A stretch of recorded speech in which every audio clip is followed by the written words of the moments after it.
श्लोक नंबर 37। लोक समाज में भी भगवत गुण श्रवण और कीर्तन से भक्ति साधन संपन्न होता है। अरे आमतौर पर देखा जाता है, कल जैसे बताया था कि लीला चिंतन हो, भगवान के स्वरूप का ध्यान हो, उनका प्रभाव, रहस्य, गुण, लीला अथवा नाम का चिंतन निरंतर तेल धारावत होता रहे, यही अखंड भजन है। अब ऐसा अखंड भजन तो समाज में नहीं देखा जाता। व्यवहारिक बात मतलब लोगों में, संसारिक लोगों में अखंड भजन तो नहीं देखा जाता, वो कर भी नहीं सकते बेचारे। तो उनके लिए क्या है? उनके लिए भगवत गुण श्रवण, सत्संग में जाएं और कीर्तन करें। भले हम साधारण लोग हैं, हमें क्या चाहिए कि मन से तो हम भगवान का निरंतर चिंतन करते रहें। कोशिश करें एक धारा बनाएं, एक तेल धारावत कोशिश करें कि हमारा चिंतन, स्मरण होता रहे। ये तो हम अपना प्रयास करें और कानो वाणी से सदा सर्वदा लोगों के बीच। अब हम लोगों के बीच में रहते हैं, हम वैसे भक्त नहीं है जो एकांत में जाकर कहीं भक्ति करते हैं, भजन करते हैं। हम लोगों के बीच में रहते हैं। कोशिश करें वहाँ भी समय समय पर कीर्तन कर लें। कोई समय बनाकर, सर्वसाधारण लोगों को चाहिए, जैसे कभी कभी कोई कहते हैं किसी शहर में कि हम अपनी कॉलोनी में कीर्तन रख लें शाम को, हफ्ते में एक दिन। तो सर्वसाधारण लोगों में कभी कभी कीर्तन का आयोजन करने से अच्छा रहता है, भगवान का गुणगान हो। मन से भगवत चिंतन की चेष्टा तभी सफल होती है जब हमारी इंद्रियां भी भगवत संबंधी कार्यों में ही लगी रहें। अब घर भगवान का है, कारोबार भगवान का है, घर का काम कर रहे हैं तो भगवान की सेवा कर रहे हैं। इस तरह करके मन बना के जब हम इंद्रियों से भगवान का सेवा कार्य करते हैं, जो भी कार्य करते हैं भगवान की सेवा मान के करते हैं, क्योंकि शरीर से क्रियाएं ऐसी हो रही हैं भगवान के लिए, तो फिर मन से भी भगवत चिंतन की चेष्टा सफल होगी। हे प्रभु, हे नाथ, आपके लिए करता हूँ, जो भी करता हूँ आपके लिए करता हूँ। जैसी लीला आप कराते हो वैसी होती है। मेरी तो कोई शक्ति सामर्थ्य नहीं है, मेरी तो अकल बहुत छोटी है, अकल है भी नहीं, सब आपकी है। आपका दिया हुआ प्रसाद पाते हैं, आप ही का सब कुछ है, हमारा अपना कुछ नहीं है। सभी कार्यों का प्रायः आधार होता है सुनना और बोलना। सब कर्मों में सुनना और बोलना चलता है। यदि कानों में विषयों की चर्चा आती रहेगी, वाणी से विषयों की बातें होती रहेंगी, तो मन से भगवान का चिंतन कैसे होगा?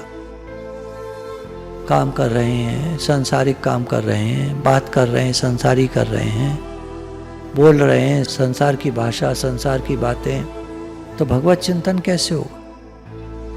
पहले तो ये देखें क्या हमारे मन में आता है कि घर भगवान का है जिसमें हम रहते हैं। ऐसे तो अभी पूछेंगे तो बोल देंगे आप, पर जब घर में रहते हैं 24 घंटा अलावा सत्संग में आए, घर में रहते हैं, तो क्या हम कहते हैं घर भगवान का है? कार्य करते हैं तो क्या सोचते हैं भगवान के लिए कर रहे हैं? कह रहे हैं जब तुम बात करोगे, भगवान की बात करोगे, देखो भगवान ने कराया, हमारी कोई शक्ति सामर्थ्य नहीं है, भगवान ने कराया। भगवान का कार्य तो भगवान ही कराते हैं। तो जब हम ये बात करेंगे तो मन में बसेगा, फिर हर काम के बारे में भगवान आपने कराया, आपने कराया, आपकी मर्जी, जैसे कराया। दिमाग में ऐसे डाल देते तो ऐसे हो जाता, वैसे डाल दिया तो वैसे हो गया। आप कराते हो सब काम, हमारी कहाँ शक्ति सामर्थ्य है? तो बता रहे हैं कि सभी कार्यों का आधार होता है सुनना और बोलना। अगर विषय चर्चा सुनेंगे और बोलेंगे तो मन से भगवान का चिंतन कैसे होगा? परंतु जब कान और जबान भगवान में लगे रहेंगे, उन्हें दूसरे कार्य के लिए फुर्सत ही नहीं मिलेगी, तो अन्यान इंद्रियां और मन भी स्वतः ही भगवत परायण हो जाएंगे। अब कानों में भगवान की का कीर्तन की ध्वनि आ रही है, मान लीजिए हमने बजाया हुआ है महामंत्र हरे कृष्ण कृष्ण कृष्ण हरे हरे सुनाई आ रहा है, तो फिर काम हो रहा है, तो वहाँ भी वही भाव बनेगा। अच्छा, बोलना पड़ रहा है बीच में, तो देखो ये भगवान ने कराया, देखो ये भगवान की सामर्थ्य से हुआ। हमारी कहाँ शक्ति सामर्थ्य है? भगवान का ही प्रेम है जो हमसे करा लेते हैं। भगवान की शक्ति सामर्थ्य है जो कोई भी कार्य होता है। तो भगवान की बात करना, भगवान की बातें सुनना, तो चिंतन भगवान का होगा। कान और जीभ हमारी भगवान में लगेंगे, तो फिर इंद्रियां और मन भी भगवत परायण हो जाएंगे। मन भी भगवान की बात सोचेगा, लगेगा। अतएव कान और जीभ को भगवान के नाम गुण लीला आदि के सुनने और गाने में ही निरंतर लगाए रखना चाहिए।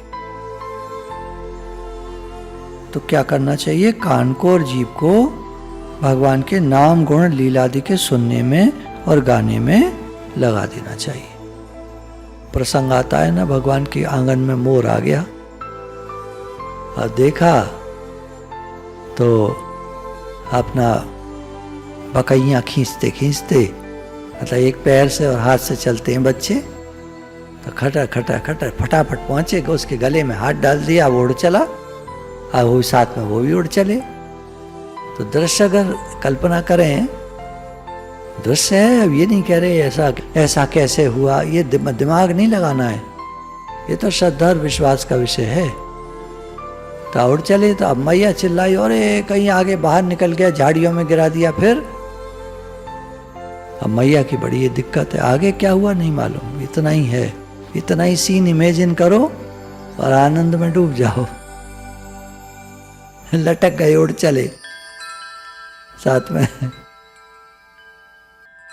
यही जीवन को सफल बनाने के साधन है।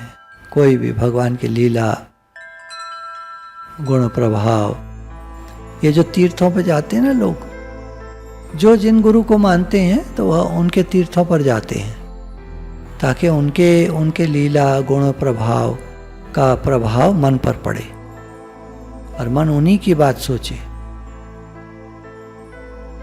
भगवान ने यहाँ पर ये लीला की, भगवान ने वो लीला की।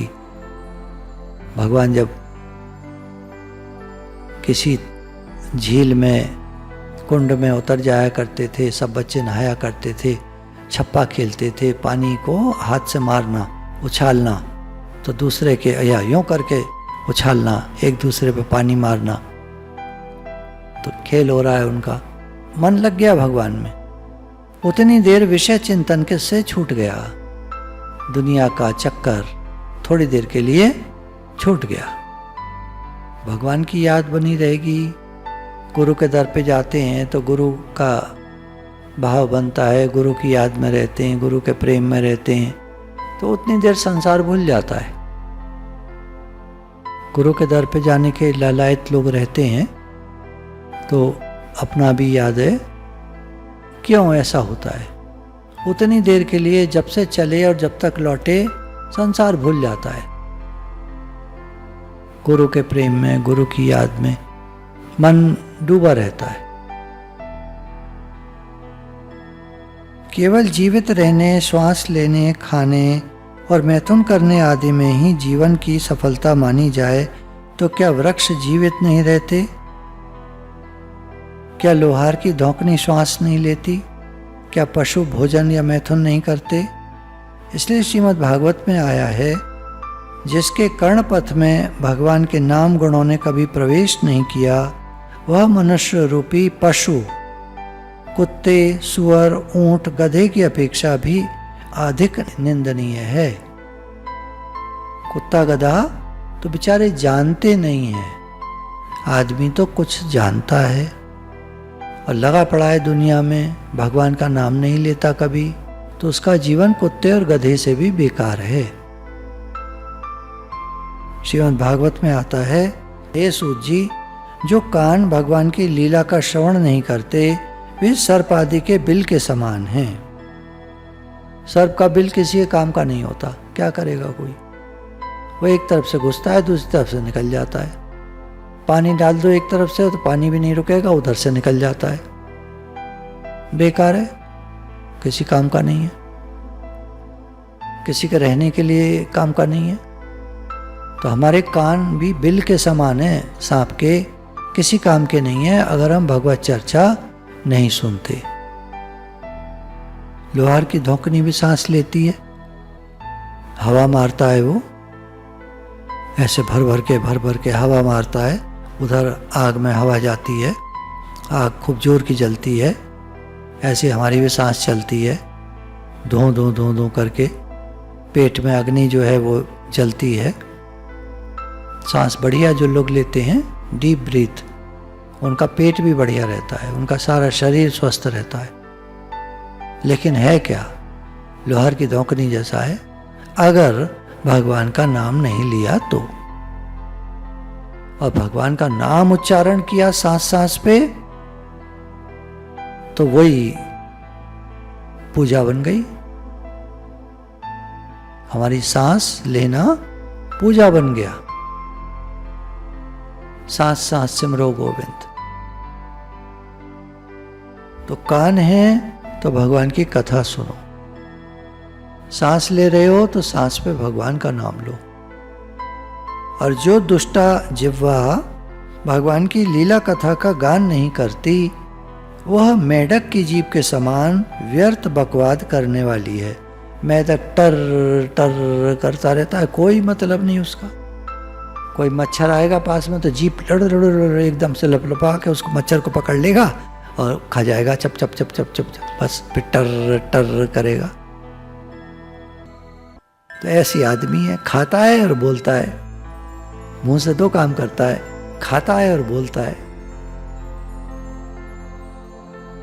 तो कान हमारे तब सफल हैं जब भगवान का कीर्तन सुने, उनकी लीला कथा सुने।